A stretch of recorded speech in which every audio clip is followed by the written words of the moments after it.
마태복음 20장 29절에서 34절 말씀. 그들이 여리고에서 떠나갈 때에 큰 무리가 예수를 따르더라.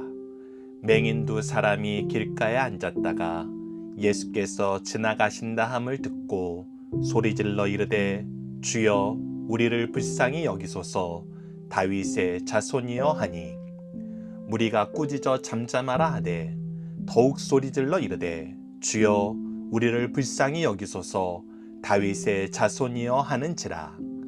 예수께서 머물러 서서 그들을 불러 이르시되 너희에게 무엇을 하여 주기를 원하느냐.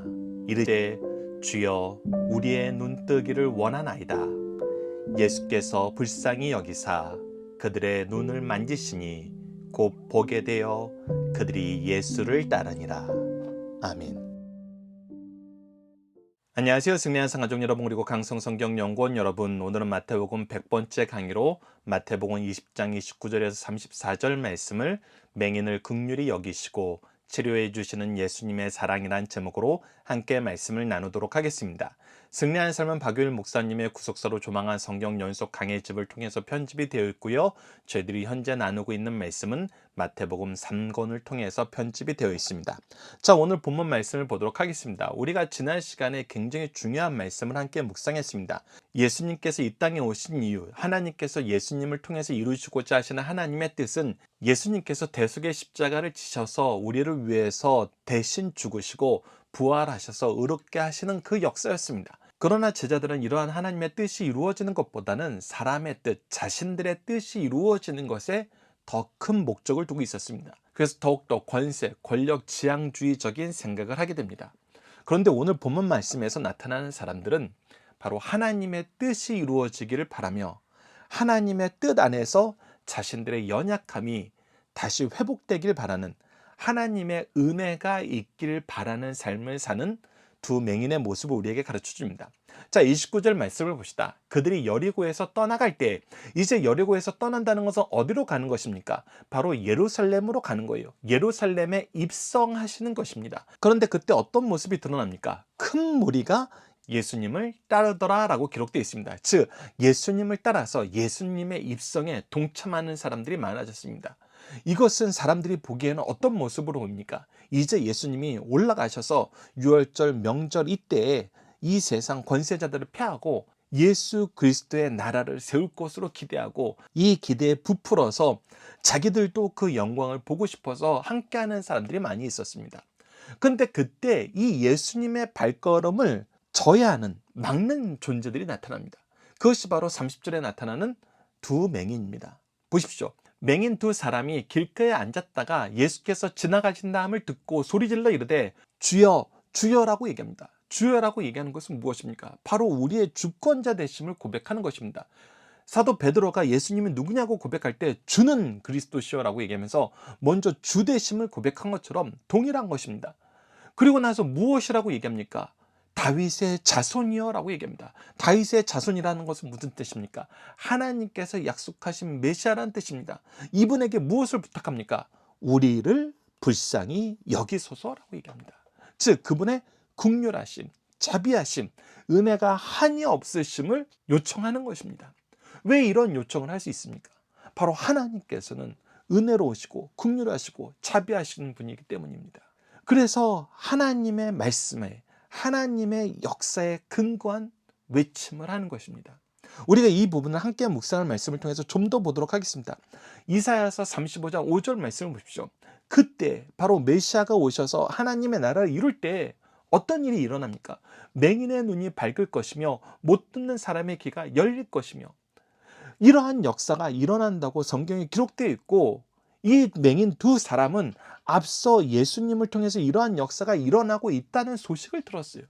그렇기 때문에 바로 예수님께서 하나님의 뜻을 이루신다는 것은 바로 이사야서 35장 5절 말씀의 성취가 이루어질 거라는 믿음을 가지고 있었고, 그 믿음에 근거하여 예수님을 주라고 고백할 수 있었고 다윗의 자손이라고 고백할 수 있었던 것입니다. 그래서 첫 번째 문제, 두 맹인이 예수님을 다윗의 자손이라고 외친 이유는 무엇입니까? 바로 성경에 기록된 선지자들 통해서 미리 약속하신 하나님의 말씀을 성취하신 분이기 때문에 그분이 바로 약속된 다윗의 자손으로 오시는 메시아이기 때문에 다윗의 자손이라고 고백할 수 있었던 것입니다. 외칠 수 있었던 것입니다. 그런데 이때 사람들의 반응은 보십시오. 31절입니다. 무리가 꾸짖어 잠잠하라 하되. 여러분, 우리가 앞서 수없이 확인했던 건 무엇입니까?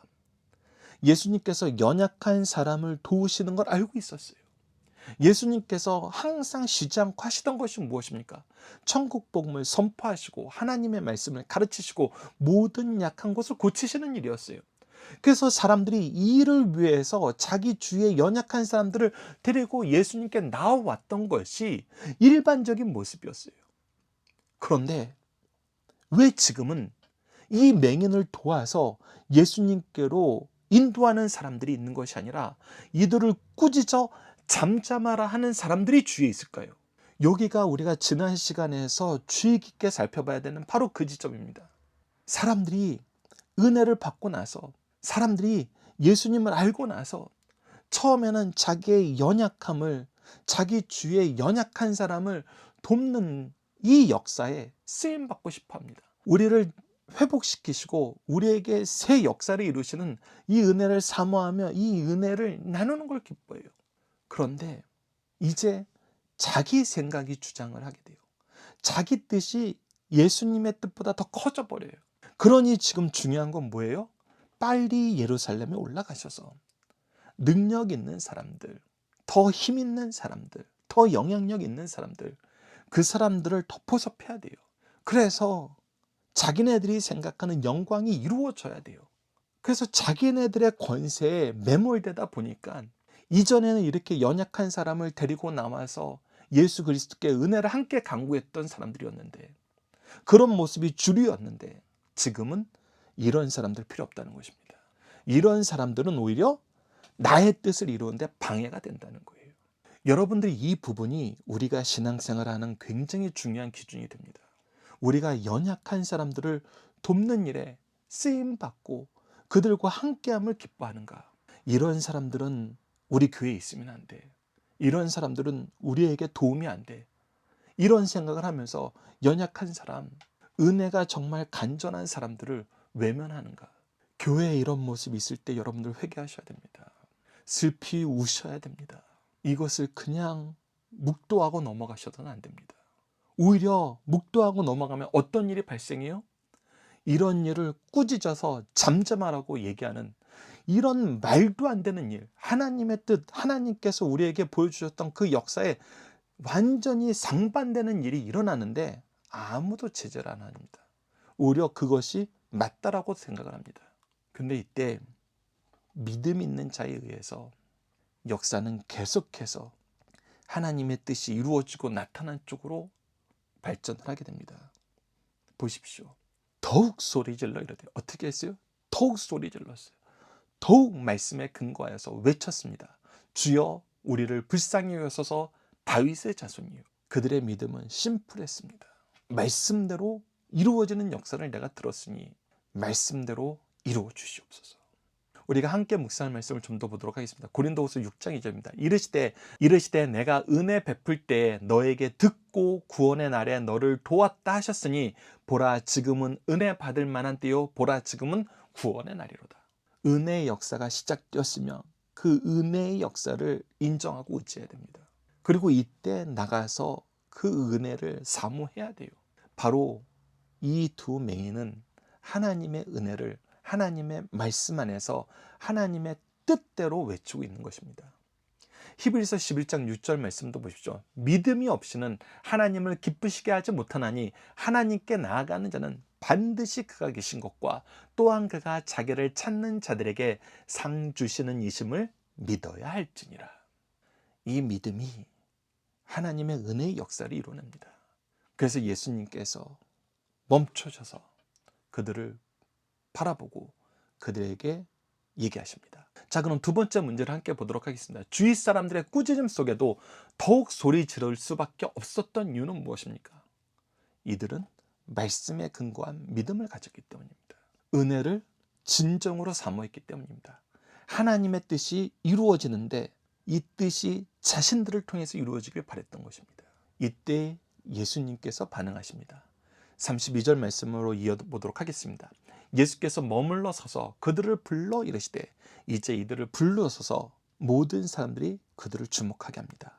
자, 다음 단락을 봅시다. 32절 하반절부터 34절입니다.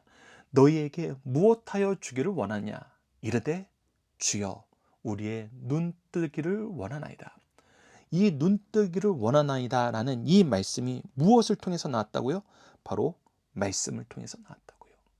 말씀에 기록된 대로 이루어지기를 원합니다. 그때 예수님께서 어떻게 하십니까? 34절을 보죠. 예수께서 불쌍히 여기사 그들의 연약함을 보시고 긍휼하심과 자비하심과 은혜가 한이 없으심을 보여주고 계십니다. 그들의 눈을 만지시니 곧 보게 되어 그들이 예수를 따르니라. 이제 이들을 통해서 이 군중들 속에 이들이 있음으로 해서 무엇이 드러나고 있는 거예요? 하나님의 뜻이 이루어지는 것, 하나님의 역사가 어떻게 성취되는 것인지, 예수님이 무엇하러 오셨는지 이들을 통해서 다시 한번 보여주는 것입니다. 예수님은 권세 잡는 것이 목적이 아니에요. 우리를 구원하시는 것이 목적이에요. 높아지는 것이 목적이 아니에요. 연약한 자를 살리는 것이 목적이에요. 자, 함께 묵상할 말씀을 좀 더 보도록 하겠습니다. 누가복음 18장 42절을 보시죠. 예수께서 그들에게 이르시되 보라 내 믿음이 너를 구원하였느니라. 그래서 계속해서 무엇을 증거하고 계세요? 믿음의 역사가 무엇인지 보여주고 계세요. 참된 믿음이 무엇인지 보여주고 계세요. 그래서 우리는 항상 점검해야 됩니다. 나의 생각이, 나의 뜻이 말씀에 근거한 믿음인가? 내가 만든 욕망인가? 이 두 것이 혼합되어서는 안 돼요. 반드시 말씀의 근거가 돼야지 하나님의 뜻을 이루는 믿음입니다. 말씀에 상관없이 내가 무엇인가를 생각하고 이루려고 하는 것은 그것은 나의 욕망일 가능성이 매우 높습니다. 계속해서 이사야서 43장 21절을 보십시오. 이 백성은 내가 나를 위하여 지었나니 무엇을 위해서? 나를 찬송하게 하려 함이니라. 하나님의 영광, 하나님의 뜻이 성취되는 것을 증명하기 위해, 증거하기 위해 세웠다는 거예요. 그래서 계속해서 주목해서 우리가 살펴봐야 됩니다. 내가 원하는 것이 나의 뜻인가? 하나님의 뜻인가? 나의 뜻일 때는 빨리 포기하고 하나님의 뜻으로 돌이켜야 됩니다. 자, 문답으로 나누는 중심 사상을 살펴보도록 하겠습니다. 첫 번째입니다. 맹인을 통해 배울 교훈은 무엇입니까? 지금 예수님을 찾아 구원을 외치는 것입니다. 우리는 항상 구원을 외치는 사람이 되어야 됩니다. 구원을 이루어 달라고 애통하는 사람이 되어야 됩니다. 이것은 비록 나만을 위한 것이 아닙니다. 나를 구원하신 하나님께서 내가 사랑하는 내 가족들, 내 자녀들, 우리 부모님들, 내 형제 자매들, 내 친구들, 이 사회에 소속된 모든 약한 사람들, 이들을 위한 구원을 외칠 줄 알아야 됩니다. 성도에게 주어진 기회는 지금입니다. 오늘 본문은 기회를 놓치지 아니한 두 맹인을 보여줍니다. 예수께서 지나가신다는 소문을 듣고 그들은 눈을 뜨기 위하여 자비하심을 베풀어 달라고 부르짖었습니다. 예수님께서 그 길을 지나가시고 난 후에는 그들은 다시 볼 수 없습니다.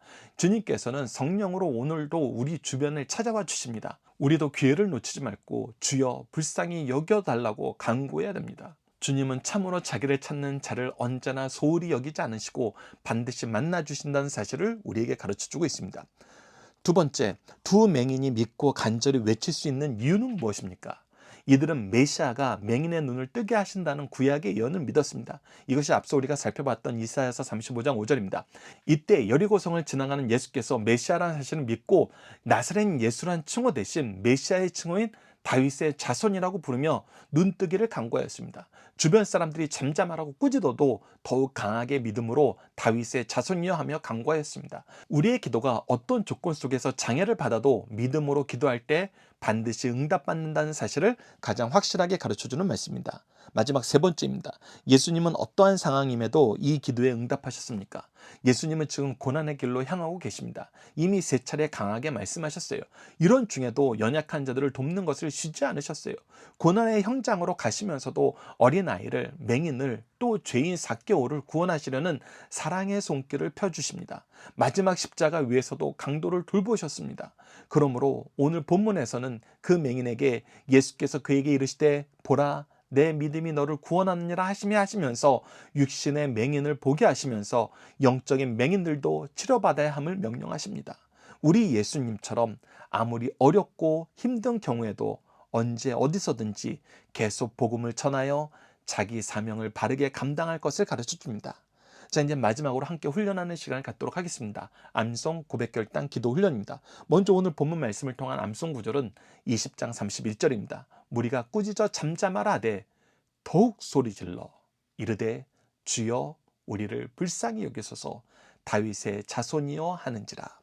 오늘 본문 말씀을 통한 믿음의 고백과 결단은 다음과 같습니다. 순종의 때를, 기도의 때를, 말씀의 때를, 은혜의 때를 놓치지 않고 지금 나아갑니다. 자, 이제 함께 기도 훈련을 나누도록 하겠습니다. 기도 훈련은 혼자서 기도하기 어려운 분들을 위해서 만든 것입니다. 기도 훈련은 다음과 같이 5단계를 통해서 우리가 훈련하고 있습니다. 첫 번째는 구속의 역사에 나타난 하나님을 배우고 고백할 줄 알아야 합니다. 먼저 배우는 것이 너무나 중요합니다. 말씀은 이것을 가르쳐주고 있습니다.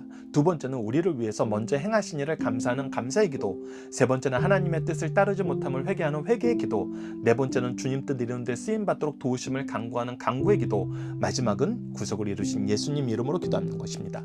다음과 같이 기도합시다.